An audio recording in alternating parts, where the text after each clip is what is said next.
നമ്മുടെ ശരീരത്തിലെ 90% ആരോഗ്യ പ്രശ്നങ്ങൾക്കും കാരണം ശരീരത്തിൽ ശരിയായ രക്തയോട്ടം ഇല്ലാത്തതും രക്തത്തിലെ ഓക്സിജന്റെ കുറഞ്ഞ അളവുമാണ്. നമ്മുടെ മുൻ തലമുറക്കാർക്ക് ശ്വസിക്കാൻ ശുദ്ധവായുവും കുടിക്കാൻ ശുദ്ധമായ വെള്ളവും ലഭ്യമായിരുന്നു.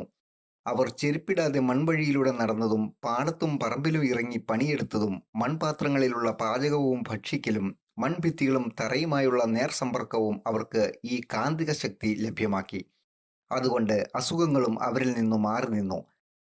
ശാസ്ത്രം പുരോഗമിച്ചു, സൗകര്യങ്ങൾ വർദ്ധിച്ചു, ജീവിതശൈലി മാറി.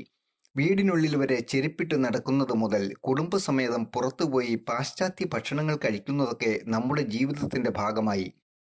വികസനത്തിന്റെ ഭാഗമായി വാഹനങ്ങൾ, റോഡുകൾ, ഫാക്ടറികൾ ഒക്കെ വന്നു. അതിനുവേണ്ടി മരങ്ങൾ മുറിക്കേണ്ടി വന്നു.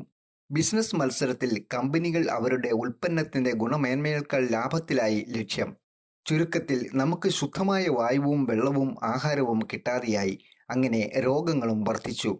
ഭൂമിക്കടിയിൽ 600 മുതൽ 800 അടി ആഴത്തിൽ നിന്നും കുഴിച്ചെടുത്ത നിയോഡിമിയം എന്ന കാന്തം അതിന്റെ ശാസ്ത്രീയ രീതിയിൽ നോർത്ത് സൗത്ത് പോൾസ് ക്രമീകരിച്ച് നമ്മുടെ ശരീരത്തിലേക്ക് കാന്തിക ശക്തി പ്രദാനം ചെയ്യുന്ന ഒരു ഉൽപ്പന്നമാണ്. ഇതുവഴി ശരീരത്തിലെ രക്തയോട്ടം വർദ്ധിപ്പിച്ച് രക്തത്തിലെ ഓക്സിജന്റെ അളവ് വർദ്ധിപ്പിക്കുവാനും സാധിക്കുന്നു. തന്മൂലം ഇത് തുടർച്ചയായി ഉപയോഗിക്കുന്നതിലൂടെ നമ്മുടെ ശരീരത്തിലെ ഒട്ടനവധി ആരോഗ്യ പ്രശ്നങ്ങൾക്ക് പരിഹാരം ലഭിക്കുന്നു.